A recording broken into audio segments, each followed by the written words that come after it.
জানলে অবাক হবেন, সারা বিশ্বে যত মানুষ বজ্রপাতে মারা যায় তার 1/4 মারা যায় শুধুমাত্র আমাদের দেশেই। আরও অবাক হবেন, বিশ্বের সবচেয়ে বেশি বজ্রপাত হয় আমাদের দেশের সুনামগঞ্জে। 2017 সালে সারা দেশে মানুষ মারা গিয়েছিল প্রায় 300 জন, আর 2018 সালে শুধুমাত্র এপ্রিল মাসেই মারা গিয়েছিল আরও 30 জন। এমনকি একদিনেও বজ্রপাতে 45 জন মারা যাওয়ার ঘটনাও আমাদের দেশেই ঘটেছে। এখন 2019 সাল চলছে, বজ্রপাতের সময়। আমরা কতটা বিপদমুক্ত আছি? আমাদের আজকের আয়োজন বজ্রপাত নিয়ে এবং তা থেকে রক্ষা পাওয়ার উপায় নিয়ে। বজ্রপাত থেকে কিভাবে নিজেকে রক্ষা করবেন তা যদি জানতে চান তাহলে আমাদের এই পুরো ভিডিওটি দেখবেন।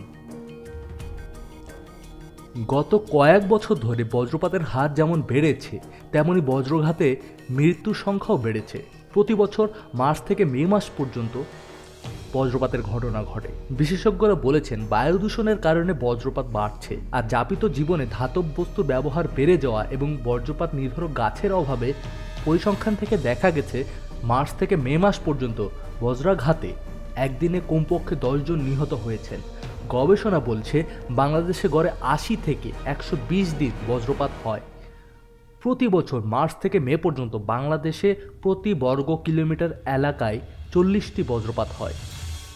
প্রতি বছর এ সময় অনেক বজ্রপাতের ঘটনা ঘটে। এর কারণ সুনির্দিষ্ট করে বলা কঠিন, তবে বায়ু দূষণ, বাতাসে কার্বনের পরিমাণ, লেডের পরিমাণ বেড়ে যাওয়া একটি বড় কারণ, যা কিনা বায়ুকে উত্তপ্ত রাখে। বায়ু দূষণের সঙ্গে বজ্রপাতের সম্পর্ক আছে। বাতাসে যত কার্বন যাবে বজ্রপাতের সংখ্যা ততই বাড়বে, আর বাংলাদেশে বায়ু দূষণের মাত্রা বেড়েই চলেছে। এছাড়া রয়েছে গাছ ও বনাঞ্চল ধ্বংস করে ফেলা। বড় গাছের অভাব একটা বড় কারণ। শহরে ঘরবাড়ির সংখ্যা ও বেশি বজ্র নির্ধারক থাকায় বজ্রপাতের মৃত্যুর ঘটনা কম হয়, কিন্তু গ্রামে এই নিরোধক হিসেবে কাজ করত যেসব গাছ, তার সংখ্যাও দিন দিন কমে যাচ্ছে বলে গ্রামাঞ্চলে বজ্রপাতের প্রাণহানি বেশি ঘটছে। গ্রামে বজ্রাঘাতে বেশি মৃত্যুর কারণ সম্পর্কে গবেষণা বলে, আগে কৃষিতে ধাতব যন্ত্রপাতির ব্যবহার ছিল না বললেই চলে।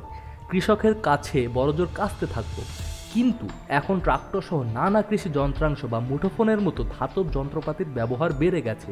এসব ধাতব বস্তুর ব্যবহারে বজ্রপাতে বেশি ক্ষতির আশঙ্কা তৈরি করছে। শীর্ষস্থানে থাকাটা সবসময় যে গৌরবের হয় না, তার বড় প্রমাণ সুনামগঞ্জ জেলার বজ্রপাত। সম্প্রতি হাওরের বাঁধ ভেঙে ফসল বিপর্যয়ে পড়া এই জেলার আরেক বিপদের নাম বজ্রপাত। সারা বিশ্বে মার্চ থেকে মে এই 3 মাসে সবচেয়ে বেশি বজ্রপাত হয় সুনামগঞ্জে।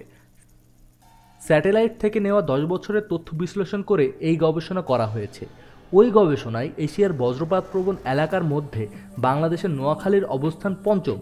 নাসা ও মেরিল্যান্ড বিশ্ববিদ্যালয়ের গবেষণা বলা হয়েছে, ডিসেম্বর থেকে ফেব্রুয়ারি পর্যন্ত কঙ্গোর কিনমারা ডেমকেপ এলাকায়, মার্চ থেকে মে পর্যন্ত বাংলাদেশের সুনামগঞ্জে এবং জুন থেকে নভেম্বর পর্যন্ত ভেনেজুয়েলার মারাকাইবো লেক এলাকায় সবচেয়ে বেশি বজ্রপাত আঘাত হানে। সারা বছরের হিসাবে বিশ্বের সবচেয়ে বেশি বজ্রপাত আঘাত হানে লেক মারাইবো এলাকায়। সেখানে প্রতি বর্গ কিলোমিটারে 232টিরও বেশি বজ্রপাত হয়, আর সুনামগঞ্জে 3 মাসে প্রতি বর্গ কিলোমিটার এলাকায় 25টিরও বেশি বজ্রপাত আঘাত হানে। আবহাওয়া অধিদপ্তরের পর্যবেক্ষণ আরও একটি নতুন আশঙ্কার কথা বলেছে। এতদিন দেশে বজ্রপাতগুলো মূলত সিলেট, কিশোরগঞ্জ, নেত্রকোনার হাওর এলাকায় হতো। সেখানে বেশিরভাগই জলাভূমি ও জনবসতি কম হওয়ায় মানুষের মৃত্যুর হার ছিল অপেক্ষাকৃত কম। কিন্তু গত অর্ধযুগে পর্যায়ক্রমে দেশের মধ্যাঞ্চলের জেলাগুলোতে বজ্রপাত বাড়ছে। বিশেষ করে ময়মনসিংহ, টাঙ্গাইল, ফরিদপুর, রাজবাড়ী এলাকায় বজ্রপাত বেড়েই গেছে। এসব জেলায় জনসংখ্যার ঘনত্ব বেশি হওয়ায় প্রাণহানির পরিমাণও বেড়ে গেছে। আবহাওয়াবিদদের মতে গড়ে প্রতি সেকেন্ডে মাঝারি থেকে বড় আকারের 100টি বজ্রপাত হচ্ছে সারা বিশ্বে। সুতরাং এতে আশ্চর্য হওয়ার কিছু নেই। তবে অস্বাভাবিক মৃত্যু ঠেকাতে আমাদের কিছু সাবধানতা এবং জনসচেতনতা প্রয়োজন। বজ্রপাতের সময় করণীয়: পাকা বাড়ির নিচে আশ্রয় নিন ঘন ঘন বজ্রপাত হতে থাকলে। কোনো অবস্থাতেই খোলা বা উঁচু জায়গায় না থাকাই ভালো। এই অবস্থায় সবচেয়ে ভালো হয় যদি কোনো দালানের নিচে আশ্রয় নিতে পারেন। গাছের নিচে অবস্থান নয়। সাধারণত বজ্রপাতের সময় অধিকাংশ মানুষই বড় গাছের নিচেই আশ্রয় নেয়, যা ভুল এবং ভীষণ বিপজ্জনক। খোলা জায়গায় থাকলে কখনোই বজ্রপাত হলে বড় কোনো গাছের নিচে অবস্থান নেওয়া যাবে না। গাছ থেকে কমপক্ষে 4 মিটার দূরে সরে দাঁড়াতে হবে। বজ্রপাত হলে উঁচু গাছপালা বা বিদ্যুতের খুঁটিতে বজ্রপাতের সম্ভাবনা বেশি থাকে, তাই এইসব জায়গায় যাওয়া যাবে না বা কাছাকাছি থাকবেন না। ফাঁকা জায়গায় কোনো যাত্রী ছাউনিতে বজ্রপাত হওয়ার সম্ভাবনা অত্যন্ত বেশি থাকে। বজ্রপাতের সময় বাড়িতে থাকলে জানালার কাছাকাছি থাকবেন না। জানালা বন্ধ রাখুন এবং ঘরের ভেতরে থাকুন। বজ্রপাত ও ঝড়ের সময় বাড়ির ধাতব কল, সিঁড়ির রেলিং, পাইপ ইত্যাদি স্পর্শ করবেন না। এমনকি ল্যান্ডলাইন, টেলিফোনও স্পর্শ করবেন না। বজ্রপাতের সময় বৈদ্যুতিক সংযোগযুক্ত সব যন্ত্রপাতি স্পর্শ করা থেকে বিরত থাকুন। টিভি, ফ্রিজ ইত্যাদি বন্ধ করা থাকলেও ধরবেন না। বজ্রপাতের আভাস পেলে আগেই এগুলোর প্লাগ খুলে সম্পূর্ণ বিচ্ছিন্ন করুন। বজ্রপাতের সময় রাস্তায় গাড়িতে থাকলে যত দ্রুত সম্ভব বাড়িতে ফেরার চেষ্টা করুন।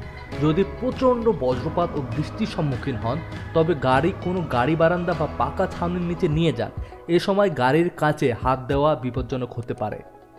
বাজ পড়া অব্যাহত থাকলে সে সময় রাস্তায় বের না হওয়াই মঙ্গল। একে তো বিদ্যুতের তার ছিঁড়ে দুর্ঘটনার সম্ভাবনা থাকে, উপরন্তু কাছাকাছি কোথাও বাজ পড়লে বিদ্যুৎ স্পৃষ্ট হওয়ার সম্ভাবনাও থেকে যায়। বজ্রপাতের সময় খালি পায়ে থাকা খুবই বিপজ্জনক। যদি একান্ত বেরোতেই হয় তবে রাবারের গামবুট এক্ষেত্রে সব থেকে ভালো কাজ করবে। বজ্রপাতের সময় পানির কাছাকাছি বা পানিতে অবস্থান নিরাপদ নয়। নৌকায় থাকার সময় বজ্রপাত হলে নৌকার ছইয়ের ভিতর চলে যেতে হবে। নিচু হয়ে নৌকার পাটাতন যথাসাধ্য কম স্পর্শ করে অবস্থান নিতে হবে। যাদের ঘরে টিনের চাল আছে তাদের উচিত চাল থেকে একটা মোটা জিআইপি বা লোহার তার টেনে নিয়ে মাটিতে পুঁতে রাখা। অনুরূপ যাদের পাকা ছাদ তাদেরও একটা লোহার দণ্ড বা আর্থিং বজ্রপাত নিরোধক হিসেবে ব্যবহার করা উচিত। এতে তাৎক্ষণিক জানমাল রক্ষা পাবে। বর্ষার এই মৌসুমে বজ্রপাত খুবই সাধারণ একটি ব্যাপার, আর বজ্রপাতের মতো ঘটনায় ক্ষয়ক্ষতি বা কারোর হতাহত হওয়া মোটেই কাম্য নয়। তাই সচেতন হন, ভালো ও সুস্থ থাকুন। ভিডিওটি ভালো লেগে থাকলে শেয়ার করার অনুরোধ রইল, যাতে অন্যরাও সতর্ক থাকতে পারে। ধন্যবাদ, আমাদের সাথেই থাকবেন।